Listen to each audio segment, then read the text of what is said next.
നമോ ഭഗവതി വാസുദേവായ.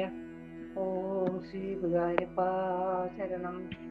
സർവമംഗളമംഗല്യേ ശിവേ സർവാർത്ഥസാധികേ ശരണ്യേ ത്രംബകേ ദേവി നാരായണീ നമോസ്തുതേ. ശ്രീ ജഗദംബിക നമോ നമഃ.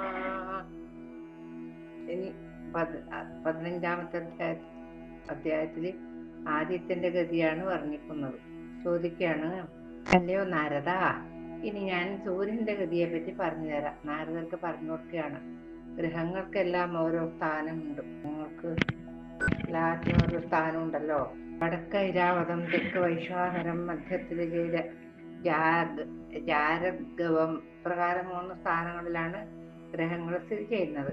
അശ്വതി തുടങ്ങിയ 3 നക്ഷത്രങ്ങൾ നാഗവീതിയിലും, രോഹിണി തുടങ്ങിയ 3 നക്ഷത്രങ്ങൾ ഗജവീതിയിലും, ഉണർന്നം തൊട്ടുള്ള 3 ഗ്രഹങ്ങൾ ഐരാവത വീതിയിലും നിൽക്കുന്നു.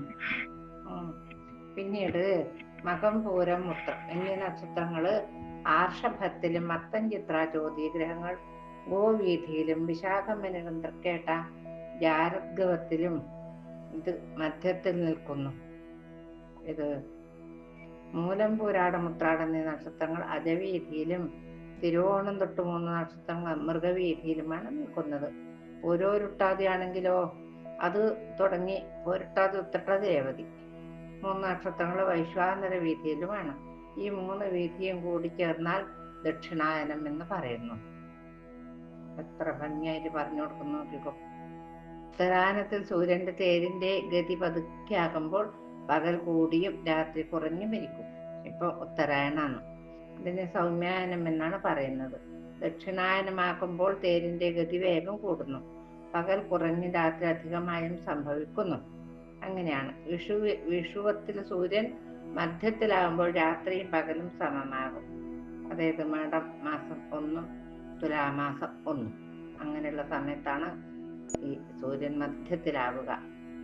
തേരിന്റെ കയർമുറുകുമ്പോൾ ആദിത്യൻ ഈ മണ്ഡലങ്ങൾക്കകത്തായി സഞ്ചരിക്കുന്നു. ആ കയർ അയച്ചു വിടുമ്പോൾ രാശിമണ്ഡലത്തിന്റെ പുറത്തായി സൂര്യൻ ചുറ്റിത്തിരിയും. എന്താണ് അറിയേണ്ടത്? മേരുവിന്റെ കിഴക്ക് ഭാഗത്ത് ഇന്ദ്രന്റെ രാജധാനിയായ ദേവധാനികയും, തെക്കുഭാഗത്ത് യമന്റെ സംയമനീപുരിയും, പടിഞ്ഞാറ് ഭാഗത്ത് വരുണന്റെ നിമ്ലോചനിയും, വടക്കുഭാഗത്ത് കൗബേരപുരിയായ വിഭാവരിയും സ്ഥിതി ചെയ്യുകയാണ്. സൂര്യൻ ചക്രപുരിയിൽ ഉദയം ചെയ്യുന്നു. ഉച്ചയാകുമ്പോഴേക്കും സംയമനിയിൽ എത്തുന്നു. സന്ധ്യക്ക് നിമ്ലോചനിയിലും രാത്രി വിഭാവരിയിലും എത്തുന്നു എന്ന് വിദ്വജ്ജനങ്ങൾ പറയുന്നു. അങ്ങനെ അറിവുള്ളവർ പറയുന്നതാണേ. മേരുവിന്റെ 4 ഭാഗത്തും ഉദയാസ്തമനങ്ങൾ സംഭവിക്കുന്നു. സൂര്യൻ ഈ പുരികളെ പ്രാപിക്കുന്നതിനനുസരിച്ച് ഉദയാസ്തമനങ്ങൾ ഉണ്ടാകുന്നു. മേരുപർവ്വതത്തിൽ താമസിക്കുന്നവർക്ക് സൂര്യൻ എപ്പോഴും മധ്യാഹ്നത്തിൽ വസിക്കുന്നവരായിട്ട് തോന്നുന്നു. എന്നാൽ സൂര്യന് ഉദയവും ഇല്ല, അസ്തമനവും ഇല്ല. അതാണ് നമ്മൾ മനസ്സിലാക്കേണ്ടത്. സൂര്യൻ മേരുവിന്റെ ഇടത്തുഭാഗത്ത് ചലിക്കുന്നുവെങ്കിലും ദക്ഷിണാവർത്തം എന്ന വായുവിനാൽ ജ്യോതിഷചക്രം ചലിക്കുന്നത് കൊണ്ട് സൂര്യൻ മേരുവിന് തെക്കുഭാഗത്താക്കി തീർക്കുന്നു. സൂര്യൻ ഏതു ഭാഗത്ത് ഉദിക്കുന്നുവോ അതിന്റെ എതിർഭാഗത്ത് അസ്തമിക്കുന്നു. സൂര്യൻ തന്റെ രശ്മികൾ ഒരു ഭാഗത്ത് പ്രകാശിപ്പിക്കുമ്പോൾ എതിർഭാഗത്ത് അർദ്ധരാത്രി സുഷുപ്തിയും ഉണ്ടാകുന്നു. പ്രകാരം രാത്രിയും പകലും മാറി മാറി വരുന്നു കേട്ടോ. അത് മനസ്സിലാക്കുക. ഇന്ദ്രപുരിയിൽ നിന്ന് സഞ്ചരിക്കുന്ന സൂര്യൻ 15 നാഴിക സമയം കൊണ്ട് 2,37,70,75,000 യോജന ദൂരം സഞ്ചരിച്ച് യമപുരിയിലെത്തുന്നു. അവിടെ നിന്ന് വരുണപുരിയിലേക്ക് എത്തുന്നു. പിന്നീട് സോമപുരിയിലേക്കും എത്തുന്നു. അവിടെ നിന്ന് ഇന്ദ്രപുരിയിലേക്കും സഞ്ചരിക്കുന്നു. ഈ ഗതി തുടർന്നു കൊണ്ടേയിരിക്കുന്നു എല്ലാ ദിവസവും. ഇങ്ങനെ സൂര്യൻ എല്ലാവരെയും ഒന്ന് നോക്കി കണ്ടിട്ട് ഇപ്രകാരം ചന്ദ്രൻ മുതലായ ഗ്രഹങ്ങളും നക്ഷത്രങ്ങളും കൂടി ജ്യോതിഷചക്രത്തിൽ ഉദിക്കുകയും അസ്തമിക്കുകയും ചെയ്തുകൊണ്ടിരിക്കുന്നു.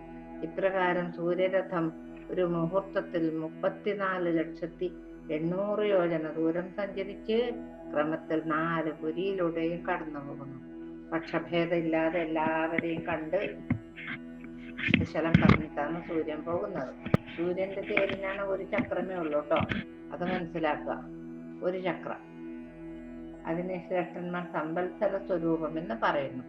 12 മാസങ്ങളാണ് അതിന്റെ ആരങ്ങൾ.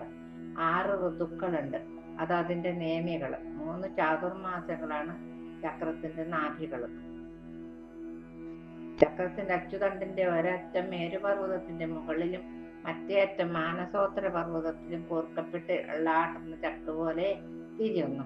അച്ചുതണ്ടിന്മേൽ ഉറപ്പിച്ച അടിഭാഗത്തോടു കൂടിയും ആദ്യത്തെ അച്ചുതണ്ടിന്റെ 4/1 വലിപ്പമുള്ള രണ്ടാമത്തെ അച്ചുതണ്ട് എണ്ണയാടുന്ന ചക്കിലെ കുറ്റി പോലെ ഇങ്ങനെ ആ കുറ്റിയാനൊന്നുമില്ലല്ലോ, ധ്രുവനിൽ ഘടിപ്പിക്കപ്പെട്ട ഉപരിഭാഗത്തോട് കൂടിയതായി നിൽക്കുന്നു.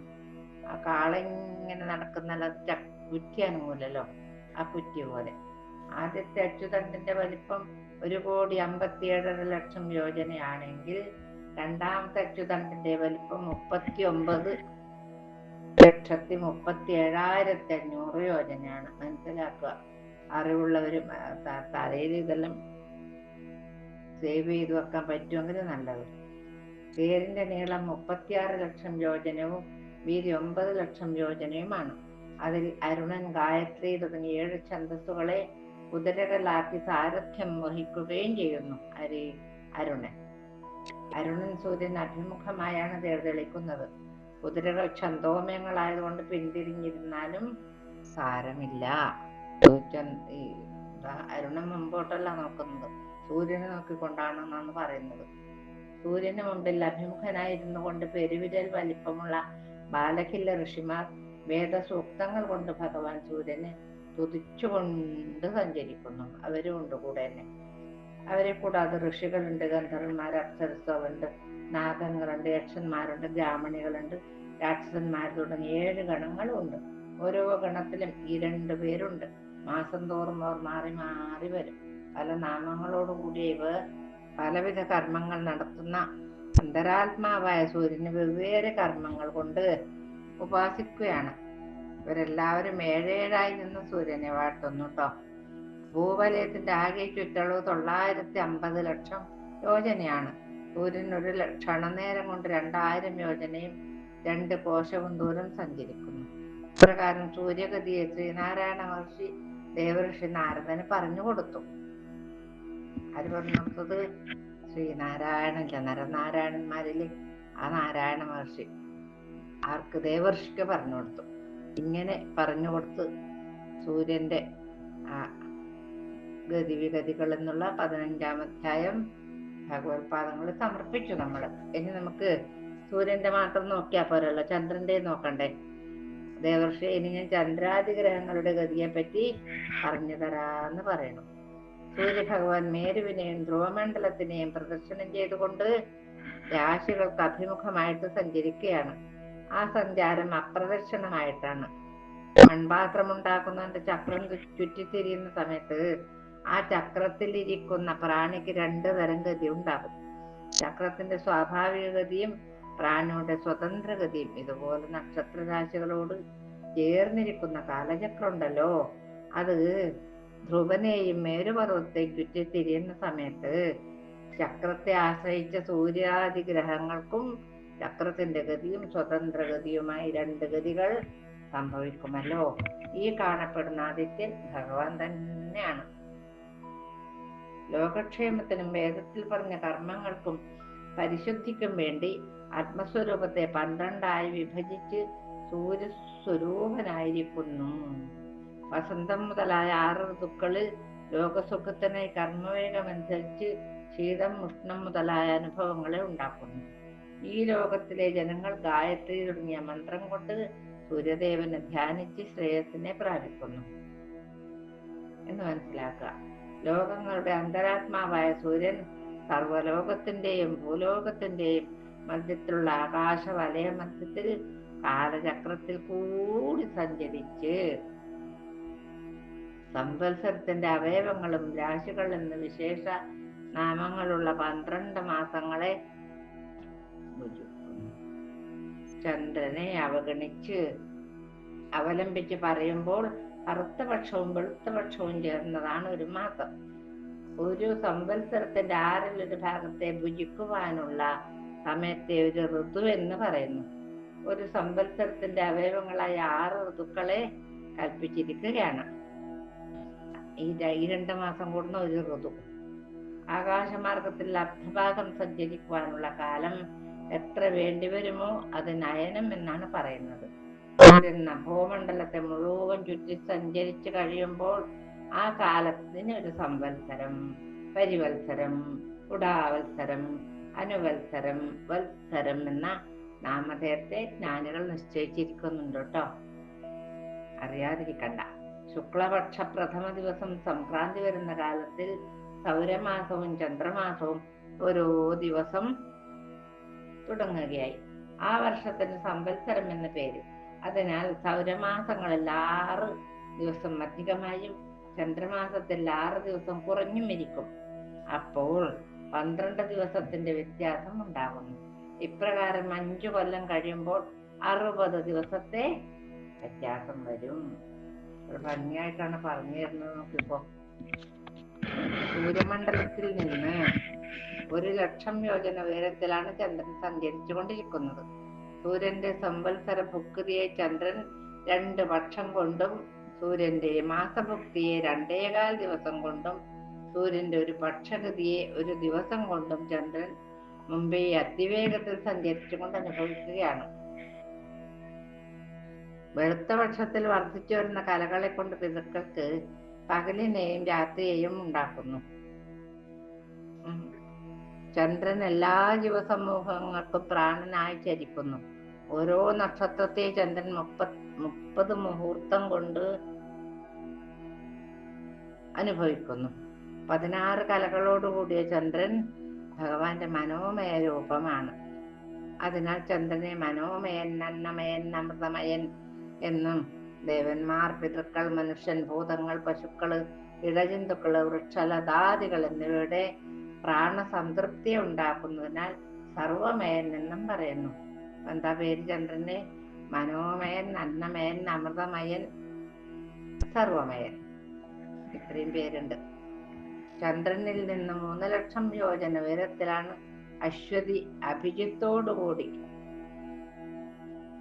28 നക്ഷത്രങ്ങൾ കാലചക്രത്തിൽ ഈശ്വരനാൽ യോജിക്കപ്പെട്ടവയായിട്ട് മേരുപർവ്വതത്തെ പ്രദക്ഷിണം ചെയ്തുകൊണ്ട് സഞ്ചരിക്കുന്നത്. നക്ഷത്രങ്ങൾ എന്ന് 2,00,000 യോജന ഉയരത്തിലാണ് ശുക്രൻ എന്ന ഗ്രഹം സ്ഥിതി ചെയ്യുന്നത്.